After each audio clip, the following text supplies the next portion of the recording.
नमस्कार ओडिशा। आज हूँ फेब्रुआरी मास 6 तारिख शुक्रवार। आउ आजिर पाणीपाग अपडेट आसी जाइछि। तेबे वीडियोटी आरंभ करिबा पूर्वरु समस्तंकु गोटिए रिक्वेस्ट, आमर चैनल को सब्सक्राइब करिबा सहित पाखरे आसुतिबा बेल आइकन को ऑन करिबाकु जम्मारू भूलंतु नाही। ओडिशा रे जारी रहिबो कुहुडीर प्रकोप। आहुरी 5 दिन कलबल करिबो शीत। राज्यर उपकूलवर्ती किछि अंचल रे रातिर तापमात्रा कमिथिबा बेले उत्तर ओडिशार किछि स्थान रे सर्वनिम्न तापमात्रा बढ़िछि। तेबे एभली स्थिति आहुरी 5 दिन पर्यंत लागी रहिबो बोली आंचलिक पाणीपाग विभाग पक्षरु सूचना दिया जाइछि। आज पुरी रे राति तापमात्रा 19 डिग्री छुईबाकू थिबा बेले गोपालपुर और छत्रपुर रे 18 डिग्री एवं चांदबाली, नयागढ़ और पारादीप रे 17 डिग्री रहिबो बोली पूर्वानुमान करा जायछि। घन कुहुड़ी जगु आगामी किछि दिन पर्यंत साधारण जनजीवन प्रभावित हेबार आशंका रहिछि। गत 24 घंटा मध्यरे जी उदयगिरी रे सर्वनिम्न तापमात्रा 8.2 डिग्री रेकर्ड होइथिबा बेले संबलपुर रे सर्वाधिक 31.7 डिग्री रहिथिबा जणा पड़िछि। पाणीपाग विभागर सूचना अनुଯାयी आसंता 5 दिन पर्यंत राज्यर विभिन्न स्थान रे शीत सहित कुहुड़ीर प्रभाव देखिबाकू मिलिबो। विशेषकर भोर समय रे रास्ता रे दृश्यमानता कम रहुथिबारु गाड़ी चालक मानकु सतर्कता अवलंबन करिबाकू परामर्श दिया जाइछि। अन्यपटे भुवनेश्वर स्थित आंचलिक पाणीपाग विज्ञान केन्द्र पक्षरु आज पाई गुरुत्वपूर्ण सूचना मिलिछि। आज पाई मोट 4टी जिला को येलो वार्निंग एवं 26टी जिले में प्रबल शीत एवं 4टी जिले में हालुका शीत अनुभूत हेबो। एहा सहित राज्यर समुदाय 30टी जिले में पाग सुखिला रहिबो बोली पूर्वानुमान करा जायछि। तेबे आज केउ जिला को सतर्क सूचना दिया जायछि, केउ जिला गुड़िकरे पाग सुखिला रहिबो, ता सहित केउ जिला गुड़िकरे हाड़भंगा शीत बा भीषण शीत हेबो एवं केउ जिले में प्रबल शीत हेबो एवं राज्यर तापमात्रा आहुरी केते डिग्री सेल्सियस पर्यंत बढ़िबो, ता सहित आउ केते दिन पर्यंत घन कुहुड़ी देखाजिबो एवं पश्चिमा झड़र प्रभाव किभली रहिबो ताकू नै पाणीपाग विभाग कौन अपडेट देइछि ए नै संपूर्ण खबर एवं आपणक जिल्लार तापमात्रा केते रहिबो ताहा जानिबा पई वीडियोटिकु शेष पर्यंत निश्चय देखंतु। ता सहित जदि आपण आम चैनल रे नुआ करी आसिचंती तेबे आम चैनल जी न्यूज अपडेट को एबे ही सब्सक्राइब करी पाखरे आसुतिबा बेल आइकन को ऑन करी रखंतु। एहा द्वारा आपण सबुदिन पाणीपागर सठिक अपडेट सर्वप्रथमे पाई परिबे। तेबे चलंतु डेरी न करी आजिर पाणीपाग अपडेट उपरे नजर पकाई नेबा। बुधवार दिन दिल्लीर विभिन्न अंश रे घन कुहुड़ी जगु अतिक्रमे 180टी विमान चलाचल रे विलंब घटिछि। सकाळ 9टारे पालम रे दृश्यमानता 600 मीटर एवं सफदरजंग रे 450 मीटर को खसी आसीथिला।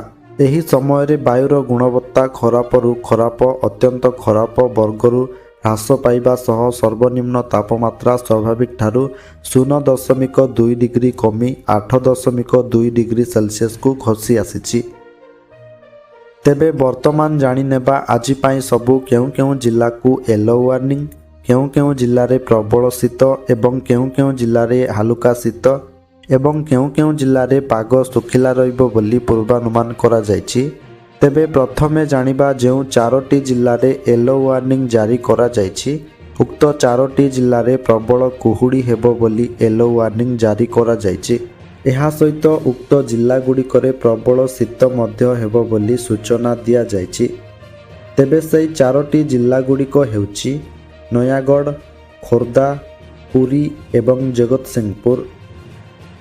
एहा परे जानिबा आज पाई जेउ 26टी जिल्ला रे प्रबल शीत हेबो बोली सूचना दिया जायछि, उक्त 26टी जिल्ला रे प्रबल शीत हेबो अर्थात सर्वनिम्न तापमात्रा 10 डिग्री सेल्सियस रु 15 डिग्री सेल्सियस मध्य रे रहिबो एवं एही सबु जिल्ला रे प्रबल कुहुड़ी मध्य हेबो बोली कहिछि आंचलिक पाणीपाग विज्ञान केन्द्र। तेबे सेई 26टी जिल्ला गुड़िक हेउछि मालकानगिरी जिल्ला, जोठी तापमात्रा रहिबो 13 डिग्री सेल्सियस, ଏହାପରେ କୋରାପୁଟ ଜିଲ୍ଲାରେ 14 ଡିଗ୍ରୀ, ନବରଙ୍ଗପୁର ଜିଲ୍ଲାରେ 12 ଡିଗ୍ରୀ, ଗଜପତି ଜିଲ୍ଲାରେ 14 ଡିଗ୍ରୀ, ରାୟଗଡ଼ା ଜିଲ୍ଲାରେ 15 ଡିଗ୍ରୀ, କଳାହାଣ୍ଡି ଜିଲ୍ଲାରେ 14 ଡିଗ୍ରୀ, ନୂଆପଡ଼ା ଜିଲ୍ଲାରେ 14 ଡିଗ୍ରୀ, ବଲାଙ୍ଗୀର ଜିଲ୍ଲାରେ 13 ଡିଗ୍ରୀ। ଏହାପରେ କନ୍ଧମାଳ ଜିଲ୍ଲାର ଫୁଲବାଣୀଠାରେ ସର୍ବନିମ୍ନ ତାପମାତ୍ରା ରହିବ 12 ଡିଗ୍ରୀ ବା ଏଠାରେ ପ୍ରବଳ ଶୀତ ହେବ।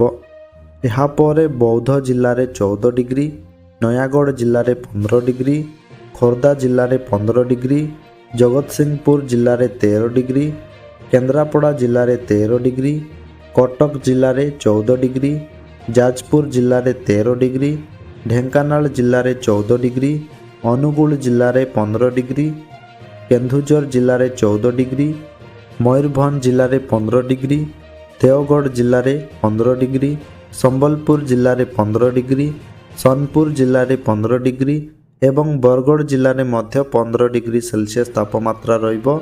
ଏହାପରେ ଝାରସୁଗୁଡ଼ାରେ ସର୍ବନିମ୍ନ ତାପମାତ୍ରା ରହିବ 12 ଡିଗ୍ରୀ ସେଲସିୟସ୍ ବା ଏଠାରେ ମଧ୍ୟ ପ୍ରବଳ ଶୀତ ହେବ ଏବଂ ଏହାପରେ ସୁନ୍ଦରଗଡ଼ ଜିଲ୍ଲାର ରାଉରକେଲାଠାରେ ସର୍ବନିମ୍ନ ତାପମାତ୍ରା ରହିବ 12 ଡିଗ୍ରୀ ବା ଏଠାରେ ମଧ୍ୟ ପ୍ରବଳ ଶୀତ ହେବ ଏବଂ ସୁନ୍ଦରଗଡ଼ ଜିଲ୍ଲାରେ 14 ଡିଗ୍ରୀ ସେଲସିୟସ୍ ତାପମାତ୍ରା ରହିବ। ଏହାପରେ ଜାଣିବା ଯେଉଁ 4ଟି ଜିଲ୍ଲାରେ ହାଲୁକା ଶୀତ ହେବ ବୋଲି କୁହାଯାଇଛି। ଉକ୍ତ 4ଟି ଜିଲ୍ଲାରେ ହାଲୁକା ଶୀତ ହେବ ଅର୍ଥାତ୍ ତାପମାତ୍ରା 15 ଡିଗ୍ରୀ ସେଲସିୟସ୍ରୁ 20 ଡିଗ୍ରୀ ସେଲସିୟସ୍ ମଧ୍ୟରେ ରହିବ ଏବଂ ଏହି ସବୁ ଜିଲ୍ଲାରେ ପ୍ରବଳ କୁହୁଡ଼ି ମଧ୍ୟ ଦେଖାଯିବ ବୋଲି କହିଛି ଆଞ୍ଚଳିକ ପାଣିପାଗ ବିଭାଗ। ତେବେ ସେହି 4ଟି ଜିଲ୍ଲା ଗୁଡ଼ିକ ହେଉଛି ଗଞ୍ଜାମ ଜିଲ୍ଲା, ଯେଉଁଠି ତାପମାତ୍ରା ରହିବ 18 ଡିଗ୍ରୀ ସେଲସିୟସ୍। ଏହାପରେ ପୁରୀ ଜିଲ୍ଲାରେ 18 ଡିଗ୍ରୀ, ଭଦ୍ରକ ଜିଲ୍ଲାରେ 16 ଡିଗ୍ରୀ, ବାଲେଶ୍ୱର ଜିଲ୍ଲାରେ 16 ଡିଗ୍ରୀ ଏବଂ ଏହାପରେ ବଲାଙ୍ଗୀର ଜିଲ୍ଲାର ଟିଟିଲାଗଡ଼ଠାରେ ତାପମାତ୍ରା ରହିବ 18 ଡିଗ୍ରୀ ସେଲସିୟସ୍। ତେବେ ଏହାପରେ ଜାଣିବା ଯେଉଁ ସମୁଦାୟ 30ଟି ଜିଲ୍ଲାରେ ପାଗ ଶୁଖିଲା ରହିବ ବୋଲି କୁହାଯାଇଛି। ଉକ୍ତ 30ଟି ଜିଲ୍ଲାରେ ପାଗ ମୁଖ୍ୟତଃ ଶୁଖିଲା ରହିବ ଏବଂ କିଛି କିଛି ସ୍ଥାନରେ ପାଗ ମେଘୁଆ ରହିବ। ତା ସହିତ ଏହି ସମୁଦାୟ 30ଟି ଜିଲ୍ଲାରେ ଆଜି ପାଇଁ କୌଣସି ବର୍ଷାର ସମ୍ଭାବନା ନାହିଁ ବୋଲି ଏହି ସବୁ ଜିଲ୍ଲାକୁ କୌଣସି ୱାର୍ଣ୍ଣିଂ ଦିଆଯାଇ ନାହିଁ ବା ଏହି ସବୁ ଜିଲ୍ଲାକୁ ଗ୍ରୀନ୍ ଜୋନ୍ରେ ରଖିଛି ଆଞ୍ଚଳିକ ପାଣିପାଗ ବିଜ୍ଞାନ କେନ୍ଦ୍ର। ତେବେ ଦର୍ଶକ ବନ୍ଧୁ, ଏହା ଥିଲା ଆଜିର ସମ୍ପୂର୍ଣ୍ଣ ପାଣିପାଗ ଅପଡେଟ୍। ସବୁଦିନ ଏହିପରି ପାଣିପାଗ ଅପଡେଟ୍ ଜାଣିବା ପାଇଁ ଆମର ଚ୍ୟାନେଲ୍ ସହିତ ଯୋଡ଼ି ହୋଇ ରୁହନ୍ତୁ।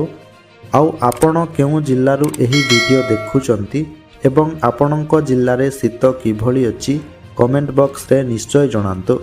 ଭିଡ଼ିଓକୁ ଗୋଟେ ଲାଇକ୍ କରିବା ସହିତ ଅନ୍ୟମାନଙ୍କ ସହିତ ମଧ୍ୟ ସେୟାର କରନ୍ତୁ, ଯାହାଫଳରେ ସମସ୍ତେ ସଠିକ୍ ପାଣିପାଗ ସୂଚନା ପାଇପାରିବେ। ଆସନ୍ତାକାଲି ପୁଣି ଦେଖା ହେବ ଏକ ନୂଆ ଅପଡେଟ୍ ସହିତ। ସେ ପର୍ଯ୍ୟନ୍ତ ବିଦାୟ ଦିଅନ୍ତୁ। ରହିଲି, ନମସ୍କାର, ଜୟ ଜଗନ୍ନାଥ।